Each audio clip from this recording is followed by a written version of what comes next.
Mesdames, Messieurs, bonsoir. Il est 20h sur les antennes de la télé Futur Média. C'est parti pour le sommaire de cette édition avec le cri du cœur de la famille Nyanki à Grand Yoff. Elle vit sous entourage avec une dalle qui menace de s'effondrer à tout moment. Ses membres demandent aux autorités compétentes de leur trouver une solution. Mour en proie de plus en plus à une insécurité permanente. Les populations demandent aux autorités de prendre des dispositions nécessaires pour renforcer la sécurité. Au même moment, la police nationale annonce avoir mis la main sur plus de 3000 individus pour diverses infractions.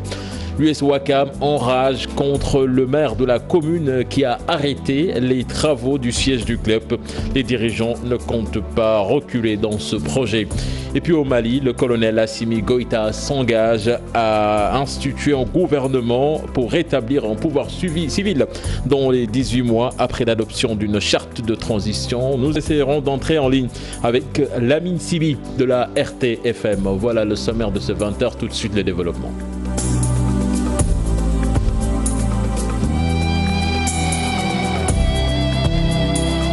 Bienvenue à toutes et à tous. Ils bravent le danger depuis un bon bout de temps et la situation s'est empirée avec les fortes pluies qui se sont abattues ces derniers temps. La famille Nyanki à Grand Yoff dort dans une maison où la dalle menace de s'effondrer. Elle sollicite l'aide des autorités avant que l'irréparable ne se produise. Un reportage signé sur place Pape Faraning et Ahmadouba.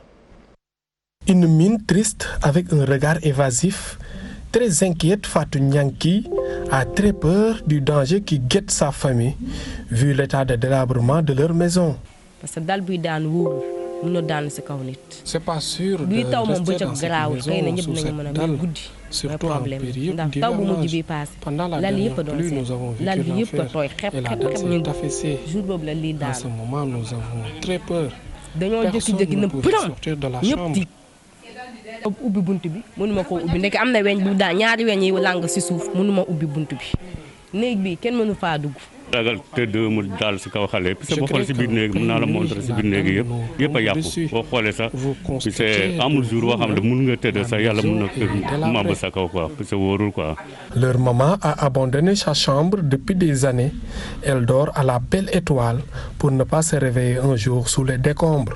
Sama neeg bi ak bi ñaata at ñenti at baa ngi lay mënuma tëdd ci nekk c'est damay ragal car j'ai peur mu daal sama parce que yenn saa dal bi day jëkk-jëkk rek mun nekk ci suuf j'ai rassemblé moo tax yenn saa damay jël bagage yëpp teg ko benn place maanaam xale yi dañuy buufi ba xam nga ne guddi sorowul bu boor set après ñu dindi matalaay sànni ko ci nekk bi maa ngi fi xale jàpp yàlla rek dañu ñaan yàlla rek ku ñu dimbal nda yàlla tax. Pire encore, depuis la pandémie, ils ont perdu leurs emplois et n'arrivent plus à joindre les deux bouts. Chaque année, nous sommes risqués suñu vie parce que dañuy teud ni rek mais buñu amone moyen tay dañuy gëné dem louer ji mais amuñu moyen pour louer boy deug ngay louer kay et fekk sa poste dis na ñi am ñi jappalé té yalla rek a tax. Sans père de famille décédé il y a de cela 10 ans, les membres de la famille Nyanki à Grand Yoff craignent le pire si les autorités n'interviennent pas à temps.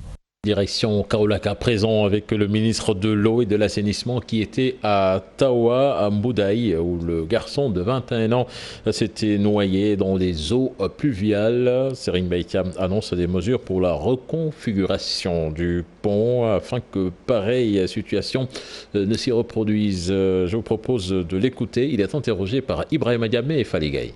En fait, le pont n'est pas mauvais parce que le pont a été construit et depuis lors, le pont laisse passer l'eau.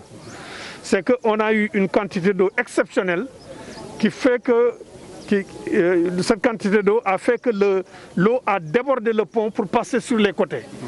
Et a pratiquement submergé ce qu'on peut appeler, c'est un ouvrage de franchissement en réalité, c'est une buse, c'est une grande buse. L'eau donc a débordé la buse. Et puis, il y avait une charrette qui tentait de passer, qui était en difficulté. Mariba est venu pour sauver, mais il y avait la furie des eaux qui l'a emporté. Donc, l'AGEROUTE fait partie de la délégation. L'AGEROUTE, donc, sur la base de cette expérience-là, va regarder quels sont les travaux complémentaires à faire pour mieux sécuriser l'ouvrage. Bien sûr, suite à la mort, d'abord, il y a eu les travaux de pompage qui ont réussi, qui ont donné des résultats. Maintenant, la grande buse là sera consolidée et sécurisée, peut-être avec des gardes du corps pour éviter ce type de situation. À présent, la tournée du ministre de la Santé dans les structures sanitaires impactées par les inondations à Rufisque, Yamaguène, Sicap Mbao, Pikine et Guédiawaye. Abdoulaye Diouf Sarr constate et annonce des mesures urgentes et structurelles. On voit cela dans cet élément signé Ousseynou Thiam et Ahmadou Bamba Samb. En tournée dans les postes de santé touchés par les inondations à Rufisque et dans la banlieue, le ministre de la Santé et de l'Action sociale diagnostique le mal et annonce des solutions à court et à long terme.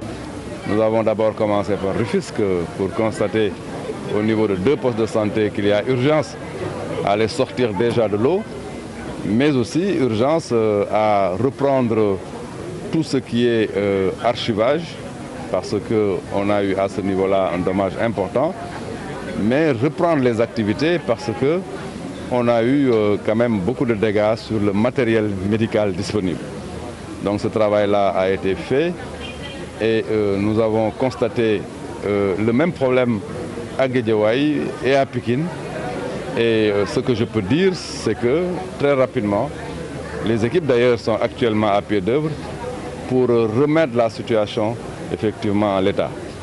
À l'instar des autres autorités gouvernementales, le ministre indexe les pluies diluviennes qui se sont abattues sur le Sénégal et ailleurs. Je suis dans ce ministère depuis 3 ans et pendant ces 3 ans-là, c'est la première fois que je viens ici de cette manière pour constater une telle situation. Ça veut dire que cette année, on a eu une quantité exceptionnelle d'eau. C'est ça qui a en réalité occasionné cela. Parce que si c'était d'une certaine récurrence, chaque année je serais là. Mais cette année est une année exceptionnelle parce que de par le monde, vous avez vu effectivement que c'est partout dans le monde, en Afrique et ici au Sénégal, qu'on a une telle situation. C'est pourquoi il faut absolument donc tenir aussi compte de cela. Une visite du ministre Abdoulaye Diouf Sarr qui s'est terminée par ses bisbilles entre les proches du maire de Ndiarème Limamoulaye Guédiawaye et 2 militants de PASTEF qui réclamaient son départ. Justement interpellé sur la gestion de la pandémie avec des cérémonies religieuses qui se profilent dans le grand Magal de Touba, le ministre renvoie à l'indice de réponse qui classe le Sénégal 2e mondial dans la lutte contre le coronavirus. Abdoulaye Diouf Sarr que je vous propose d'écouter. Le Sénégal, depuis le début de la pandémie, prend effectivement toutes les dispositions nécessaires pour protéger les Sénégalaises et les Sénégalais. Et ce travail-là est un travail permanent, vous l'avez vous-même constaté, ce qui nous a valu d'ailleurs une consécration internationale, avoir effectivement une riposte de qualité, de par ce qu'on appelle l'indice de réponse globale. Et cet indice-là est très très sérieux parce que c'est les plus grandes universités américaines et l'USAID qui l'ont mis en place. Ce n'est pas un indice complaisant et c'est un indice qui a placé notre pays comme étant le 2e mondial et le 1er africain. Ça me paraît fondamental et essentiel. Par le leadership de l'autorité, notamment de son Excellence le Président Macky Sall, par la qualité des outils de notre combat, mais aussi par la transparence dans l'information et la qualité de nos données. Donc, pour revenir à votre question, oui, de manière permanente, toutes les dispositions seront prises pour continuer effectivement la lutte de la manière la plus rigoureuse jusqu'au dernier cas de Covid-19 dans notre pays. Justement, le Sénégal enregistre 2 nouveaux décès liés au coronavirus, 295 au total. 44 échantillons sont revenus positifs sur 1903 tests réalisés, 26 cas contacts en cas importés et 17 cas communautaires, 23 patients déclarés guéris, 10 373 au total et 34 cas graves en réanimation. Croisade contre les moustiques à Louga, la brigade régionale de l'hygiène a entamé une opération de délarvation et de saupoudrage dans les quartiers pour lutter contre le paludisme. En effet, les fortes pluies tombées dans la capitale du Ndiambour ont créé de nombreuses flaques d'eau qui constituent des lieux de ponte de naissance et de développement de l'anophèle. On voit cela dans cette correspondance signée Tiernophal. Les fortes pluies tombées cette année dans la capitale du Ndiambour ont créé d'énormes flaques d'eau dans beaucoup de quartiers. Ces eaux stagnantes constituent un environnement favorable pour la reproduction des moustiques qui embêtent plus que d'habitude la population. C'est en fait lié à l'hivernage parce que vous savez les moustiques quand même, lorsque les conditions sont favorables de naissance et de développement, ils sont là. Donc quand même, c'est lié à l'hivernage, donc à l'eau, de manière globale, parce que quand même, il y a des pics. Cette opération de délarvation et de saupoudrage entamée par la brigade de l'hygiène permet d'éliminer les gîtes larvaires pour empêcher la reproduction des moustiques afin de protéger la population contre le paludisme. C'est ces larves qui vont devenir des adultes. Parce qu'après les 4 stades, parce que ces 4 stades, après les 3 stades, c'est l'adulte ou l'imago. Donc c'est pourquoi, dans un premier temps, avant de faire les opérations de saupoudrage, nous nous sommes dit, comme techniquement, de faire la délarvation sur le terrain, n'est-ce pas, et dans les quartiers. Et maintenant, le soir, on fait ce qu'on appelle le saupoudrage. Et voilà, l'objectif de ça, c'est une lutte antivectorielle, c'est pour lutter contre les moustiques anopheles. Cette occasion a été également saisie par le service d'hygiène de Louga pour rappeler à la population les gestes barrières pour se protéger contre les moustiques, à savoir l'utilisation des moustiquaires. Mais donc au-delà de ces eaux stagnantes aussi, vous me donnez l'opportunité de sensibiliser la population sur le fait de dormir sur des moustiquaires imprégnés. Mais aussi, il faut que les populations aussi participent au combat. Comment? En luttant contre les gîtes larvaires. Parce qu'à chaque fois, quand vous entrez dans la maison, vous faites les visites domiciliaires, on constate qu'il y a des bassines, il y a des pneus extra, et ces pneus-là, qui constituent des gîtes larvaires.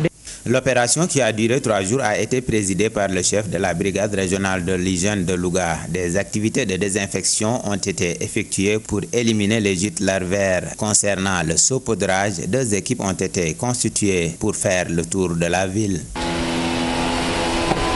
Vous l'annoncez dans les titres de cette édition. Insécurité à Mbour, les populations évoquent leur peur et dénoncent cette situation. Elles demandent aux autorités de prendre des dispositions pour renforcer la sécurité. Et certains Mbourois interrogés ajoutent que cette insécurité justement est due au chômage des jeunes. Correspondance signée Mamadou Gueye et Abdourahmane Diallo. En espace de 48 heures, un jeune a été mortellement agressé au quartier Oncade de Mbour et une entreprise informatique cambriolée à Grand-Bourg. Une situation qui suscite une inquiétude chez les populations.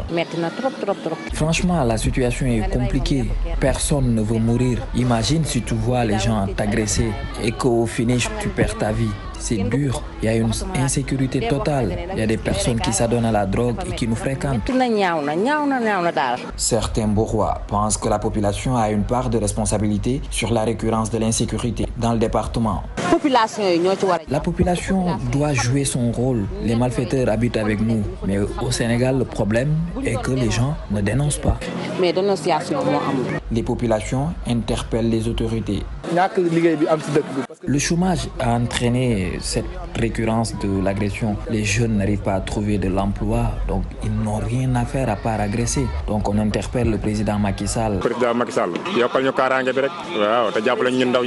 Mais il faut ajouter que la police et la gendarmerie réussissent souvent à mettre la main sur les malfaiteurs. Justement, la police nationale a mis la main sur plus de 3000 individus pour diverses infractions et 5 bandes de malfaiteurs durant le mois d'août 2020.